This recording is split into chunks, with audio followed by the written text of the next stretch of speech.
Of India justice DY Chandrachud ने कपिल सिब्बल जो बड़े वकील हैं उन्हें कहा सॉरी।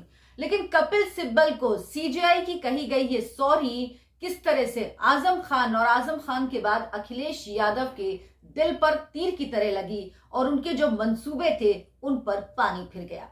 नमस्कार, बहुत बहुत स्वागत है आपका। आपके साथ मैं हूं अर्चना सिंह। आप मेरा वीडियो देखना शुरू कर चुके हैं तो मेरे चैनल को सब्सक्राइब जरूर कर लीजिए, बात को ज्यादा से ज्यादा लोगों तक पहुंचाइए, आगे बढ़ाइए। कपिल सिब्बल जो कि बड़े वकील हैं, इन्हीं बड़े वकीलों का जिक्र कुछ समय पहले कानून मंत्री किरण रिजिजू ने किया था। उन्होंने कहा था कुछ वकील ऐसे हैं जो सभी बड़े मामले अपने हाथ में लेते हैं, महंगी फीस लेते हैं और इसके बदले में ये कहते हैं कि अगर इनके हाथ में केस आया तो मामला सुलझ जाएगा, मामला इनके हिसाब से इनको न्याय मिल पाएगा।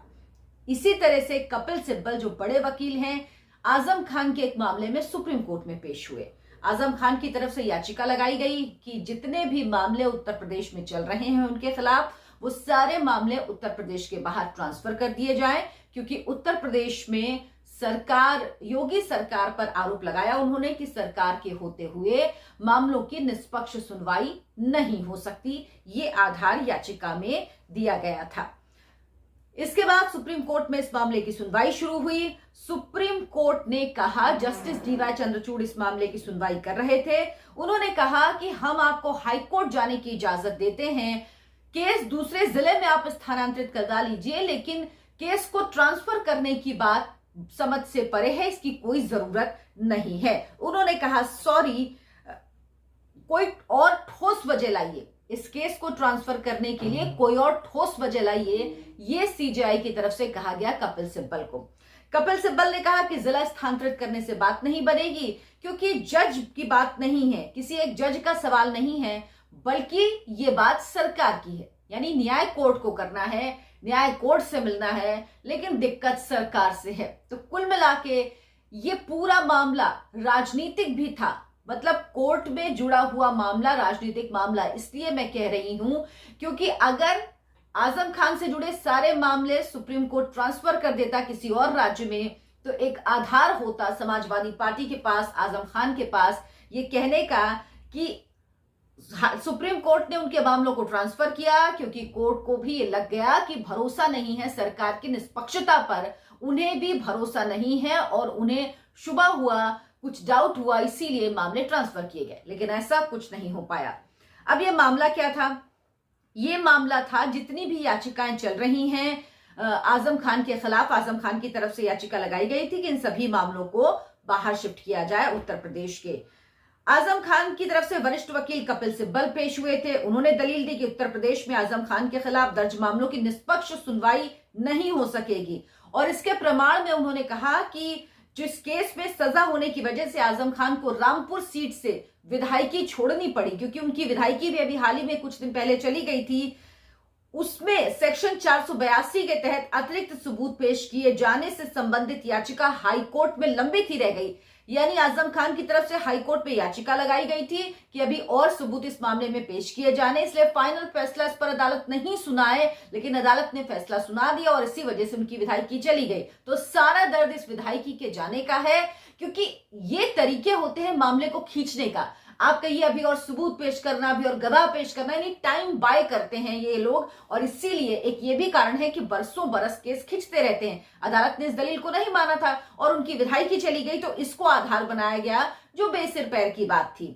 आजम खान को सैकड़ों एफआईआर दर्ज करके परेशान किया जा रहा, पुलिस उनके खिलाफ जाली कागजात पेश कर रही है, ट्रायल कोर्ट में उनकी आपत्ति पर विचार किए बिना कार्रवाई आगे बढ़ाई जा रही। बताइए, आरोप कोर्ट पर भी लगा रहे हैं कि ट्रायल कोर्ट पर उनकी जो आपत्ति है उस पर विचार ही नहीं किया जा रहा और कार्रवाई आगे बढ़ाई दी जा रही है।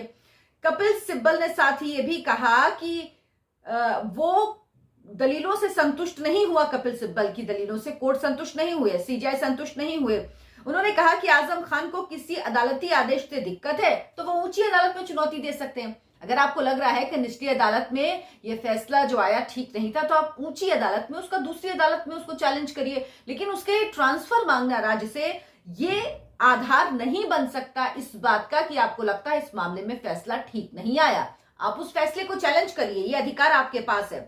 सीजेआई चंद्रचूड़ ने कहा कि सीआरपीसी की धारा 482 जो है उसके तहत इलाहाबाद उच्च न्यायालय, इलाहाबाद हाईकोर्ट जा सकते हैं। अभी ट्रायल चल रहा है, गवाहों के बयान हो रहे हैं, यानी अभी पूरा केस चल रहा है।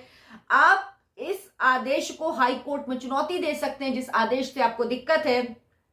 यूपी में किसी दूसरे जिले में केस को ट्रांसफर किया जा सकता है, लेकिन आप कह रहे हैं कि राज्य में कहीं भी आपकी बात नहीं सुनी जाएगी, तो माफ कीजिएगा, हम केस स्थानांतरित नहीं कर सकते हैं। यानी इस दलील को बिल्कुल नहीं माना जो आजम खान की तरफ से दी गई थी, जिसमें कहा गया था कि उत्तर प्रदेश में कहीं पे भी उनको इंसाफ नहीं मिल पाएगा, निष्पक्ष सुनवाई नहीं हो पाएगी योगी सरकार को होते हुए।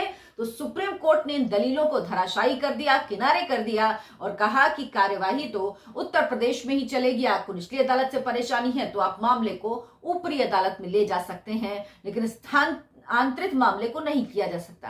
यानी बड़े वकील भी जो गारंटी देते थे कि वो जब अदालत में पेश होंगे तो फैसला उनके हक में आएगा, वो भी अब फैसला हक में नहीं करवा पा रहे हैं, क्योंकि अदालत में इंसाफ की बात होती है और इंसाफ यही कह रहा है कि जहां केस चल रहा है, जहां पर आपने जुर्म किया है, जहां पर आपके खिलाफ मामले दर्ज हैं, वहीं पर आप पर केस चले और न्याय हो। उसके बाद आपका अधिकार है बड़ी अदालत में, ऊंची अदालत में जाने का, आप वहां जाएं और अपनी लड़ाई वहां पर कानूनी तरीके से लड़ें। लेकिन कानूनी लड़ाई में राजनीतिक लड़ाई शामिल ना करें, और ये दोनों एक साथ नहीं लड़ी जाएंगी, शामिल नहीं होंगी। कानूनी लड़ाई कानूनी तरीके से और राजनीतिक लड़ाई राजनीतिक तरीके से लड़ी जाएगी। अदालत का ये फैसला, ये आदेश साफ तौर पर ये बात कह रहा है।